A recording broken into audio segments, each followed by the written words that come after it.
Cyprian of Carthage, de Dominica Oratione, episode 12.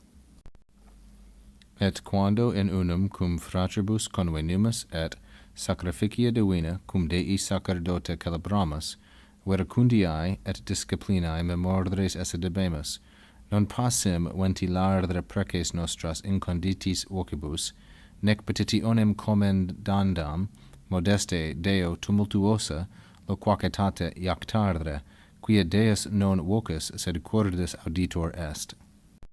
He now begins the third section of his discourse on the Lord's Prayer, et quando, and when we are gathered. Notice quando here with the indicative, when we are gathered with the brothers, cum fratribus, into one place. Unum here in the accusative with the preposition in, and sacrificia divina, this is neuter, plural, and accusative, as the object of celebramus, and we are celebrating or engaging in the sacrificia divina, the divine sacrifices, with the priest of God, together with the priest of God, sacerdote. So sacerdote, masculine, singular, and ablative, is the preposition cum's object, and then Dei in between, in the masculine, singular, and genitive.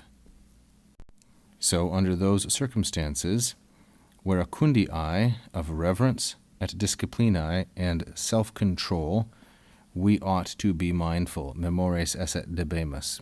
So debemus here is the main verb of this first part of the sentence, and it's first plural, from debeo debere, second conjugation verb, and it takes this infinitive, esse, we must be memores, masculine, plural, and nominative. We must be remembering of. And this adjective memor, which is used here substantively, always patterns with the genitive. So veracundiae and disciplinae are both feminine, singular, and genitive. We must be mindful of due reverence and of discipline, self-control, good order. Now, debemus has additional objects in the form of these infinitives, ventilare, and then also iactardere.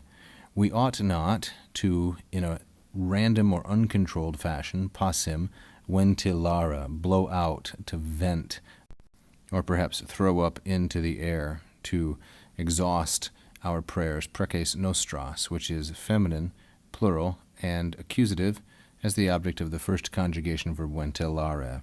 We shouldn't just air out our prayers inconditis vocibus, through ill-formed, inconditis, disordered or random voices or expressions.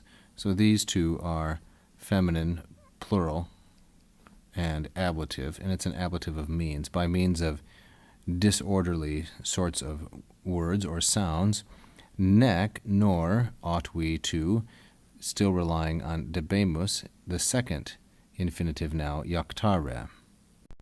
We must not, debemus, toss up iactare, a petition, a request, for it to be approved, commendandam, to be approved by God. We should not toss it up for it to be approved properly, modeste, by God, with a tumultuosa loquacitate. This is feminine, singular, ablative, and loquacitate is the third declension noun, loquacitas. This is related to the verb loquor, loqui, a third conjugation deponent. It means to be talkative. So loquacitate means a kind of billowy, tumultuosa, or bilious perhaps, talkativeness. So we don't just throw up any sort of request, petitionem, for approval by God, improperly approved, in a talkative, bilious manner. And why not? Because God is not an auditor, non auditor est. God is not a hearer or a listener to the mere voice, but God listens to the heart, cordis.